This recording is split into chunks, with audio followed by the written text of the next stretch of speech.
Hola amigos de Casa Mediterráneo, mi nombre es María Belmonte y bueno, lo primero que os quiero comentar es que aunque me veáis aquí rodeada de árboles, de arbustos, de piedras, no estoy infringiendo el confinamiento, sino que estoy en casa, vivo en una masía en el Penedés y esto obviamente pertenece a la casa.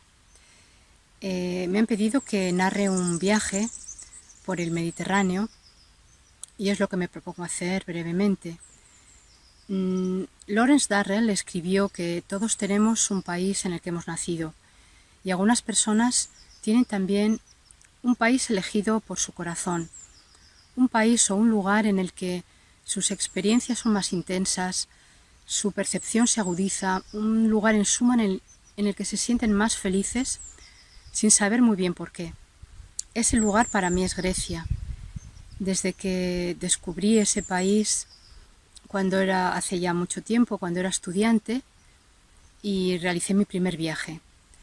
El que os voy a contar es un recorrido a pie que hice en el año 2009, cuando estaba escribiendo mi primer libro, Peregrinos de la Belleza. Acababa de terminar un capítulo dedicado a Patrick Leigh Fermor y me propuse seguir sus huellas y repetir un viaje que él hizo en los años 50 en compañía de su mujer Joan, para buscar un lugar en el que establecerse en Grecia. El viaje consistía en ir desde Esparta, en Laconia, hasta Kardamili, en Mesenia, en la costa, atravesando toda la cordillera del Taygeto, o Taígeto, como se dice en griego. Yo lo hice en el mes de abril de 2009 en compañía de mi amiga Monse Cuchart, y cuando llegamos a Esparta vimos que, aunque ya lo sabíamos porque lo habíamos visto, que el monte Taygeto seguía muy cubierto de nieve, pero así todo no nos desanimamos y seguimos adelante.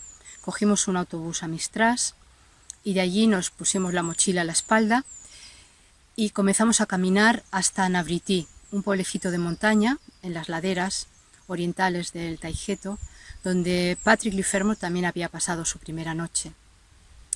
A la mañana siguiente lucía el sol, pero la señora del hotel nos dijo no deberíais ir porque hay mucha nieve, pero no lo podíamos resistir y dijimos, bueno, vamos a ver, vamos a intentarlo, y comenzamos a caminar. Seguíamos las marcas del sendero E4, un sendero de largo recorrido que comienza increíblemente en Tarifa y termina en Chipre. Recorre casi toda Europa por las riberas del Mediterráneo, atraviesa Grecia desde el norte, atraviesa Creta y termina en Chipre. Nosotros estábamos recorriendo un tramo, estaba muy bien indicado en los árboles con sus señales y aunque había nieve nos sentíamos muy seguras y tranquilas. Al mediodía se nubló, el camino se estrechó mucho y por donde teníamos que continuar habría como 20 o 30 centímetros de nieve, ya era un poco complicado y tomamos la decisión, ¿qué hacemos? ¿Seguimos hasta el refugio? ¿Nos volvemos al hotel? Decidimos continuar. La tarde fue avanzando, las marcas nos iban llevando, pero empezó a nevar, la nieve se transformó en una ventisca con viento y para cuando llegamos al refugio ya nevaba, tremendamente, y encima encontramos la desagradable sorpresa de que el refugio estaba cerrado. Afortunadamente todos los refugios de montaña, como sabemos los montañeros, siempre tienen una dependencia para casos de emergencia y el nuestro lo era porque ya había caído casi la noche, hacía un tiempo espantoso y nos metimos en una parte del refugio que aunque estaba abierta y permitía entrar el viento y el frío, pero por lo menos teníamos un techo. Nos metimos en un rincón, nos acurrucamos más bien, comimos algo y nos preparamos a pasar la noche como fuera.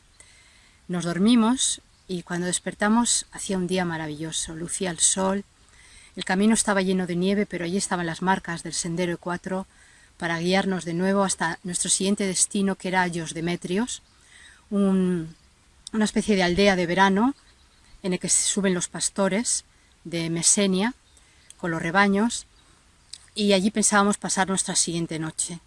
Hicimos un recorrido maravilloso y encontrábamos, por ejemplo, a 1700 metros de altura, nos encontramos con trillas, con lugares donde se trillaba con las mulas, porque nos encontramos con cabañas de piedra, porque el Taílleto siempre ha sido refugio durante miles de años para las gentes de las llanuras, que cuando había guerras o invasiones subían allí y pasaban meses, años, lo que fuera necesario hasta que las cosas se calmaban y podían volver al llano.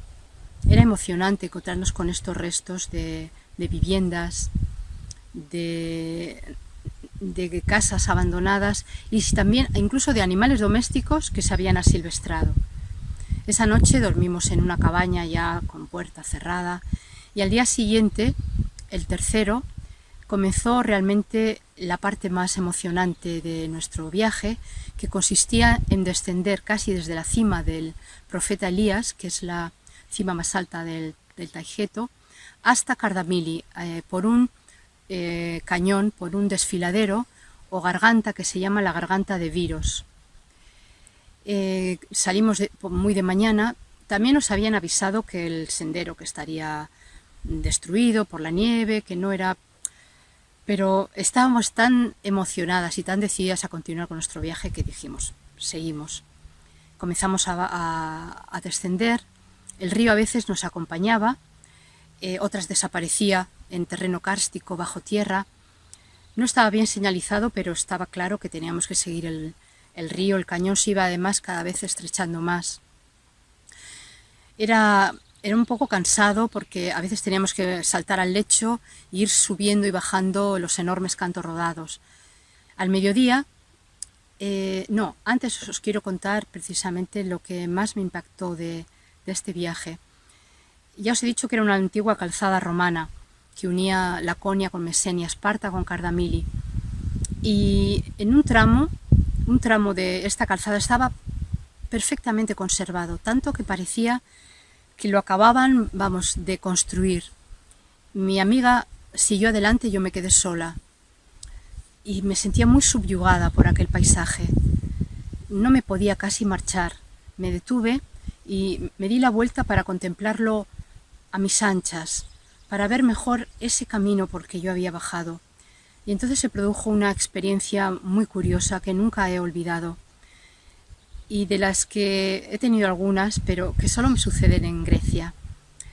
Me volví y de repente vi el camino lleno de gente que subía y bajaba. Duró unos instantes, pero para mí fue absolutamente mágico y lo vi como estoy viendo estos pinos que tengo delante y este teléfono en el que me estoy grabando. Lawrence Durrell también escribió que el paisaje griego actúa a modo de canal entre el pasado, la antigüedad y el presente. Y son muchísimas las personas que cuentan experiencias de este tipo, de haber tenido, mientras estaban en Grecia, contacto o con los antepasados o sentirse que se habían transportado a otra época. Un ejemplo que me viene ahora a la mente es el novelista Don DeLillo, que en su novela Los Otros, él había vivido bastantes años en una isla griega. Eso que veis pasar es el rabo de Rocco, uno de nuestros perros que ha venido a visitarme y que ahora se sube también a saludar. Don DeLillo había vivido en una isla griega y contó que mientras estaba un día recorriendo un caminito, mientras iba hacia el mar, sintió claramente que él había vivido ya en esa isla, que él había pertenecido a aquel lugar. Él lo llama en su novela Los Otros metempsicosis, transmigración de las almas. Yo no lo sé, pero podría contaros cantidad de vivencias de muchos viajeros que han tenido estas experiencias de contacto con el pasado, y es también algo que escribí en mi libro Peregrinos de la Belleza. Continué mi viaje, me reuní con mi amiga y llegamos al mediodía a un lugar que se llama Dilangado. Dilangado significa dos gargantas, por una palabra antigua griega, y allí se cruzaban una que se llama estenofarangi, la farangi estrecha, y la nuestra, la de Viros. Nos sentamos en un tronco a comer lo poco ya que nos quedaba, no sé si eran 2 naranjas, y el lugar era absolutamente mágico. Había un enorme plátano que nos dio sombra y estaban los restos también de un pequeño poblado. Luego nos enteramos que allí había vivido gente durante la guerra civil, refugiada. Cuando continuamos nuestro viaje, un ternero recién nacido nos salió al camino, despavorido, fue en busca de su madre. Seguimos continuando nuestro viaje, ya estábamos muy cansadas, teníamos hambre, teníamos ganas de llegar, pero todavía nos quedaba un buen trecho. El camino realmente, como nos habían dicho, desapareció y tuvimos que bajar nuevamente al lecho del río, y esta vez teníamos que saltar unos no sé cómo se llaman, boulders en inglés, unas piedras enormes. Subíamos a una, la bajábamos, y así piedra tras piedra se nos hizo de noche. Nos pusimos los frontales, empezábamos a ver ya luces a derecha e izquierda de diferentes pueblos, Cheria. Sabíamos que teníamos que encontrar un camino a nuestra izquierda que nos llevara a Exojori, ya que aquella noche no podíamos llegar a Kardamili en absoluto.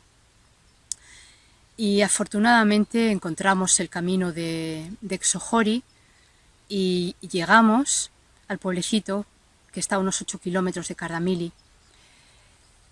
y recibimos una llamada. Era Panos, el director de nuestro hotel, que nos estaba esperando, y nos dijo que estaba preocupadísimo, que llevaba todo el día intentando conectar con nosotras. Le dijimos que no había cobertura, que lo sentíamos mucho, y yo pensé, no había cobertura, pero que había cobertura de otro tipo.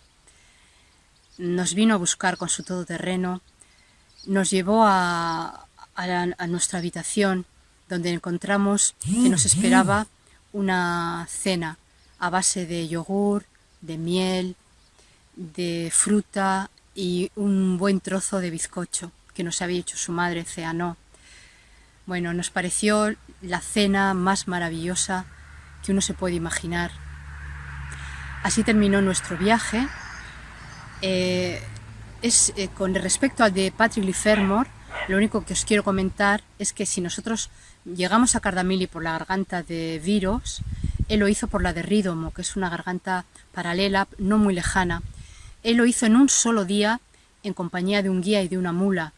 Nosotros tardamos, digamos, 2, pero no fue muy largo en recorrido, pero es uno de los viajes más emocionantes y bellos que he hecho en mi vida.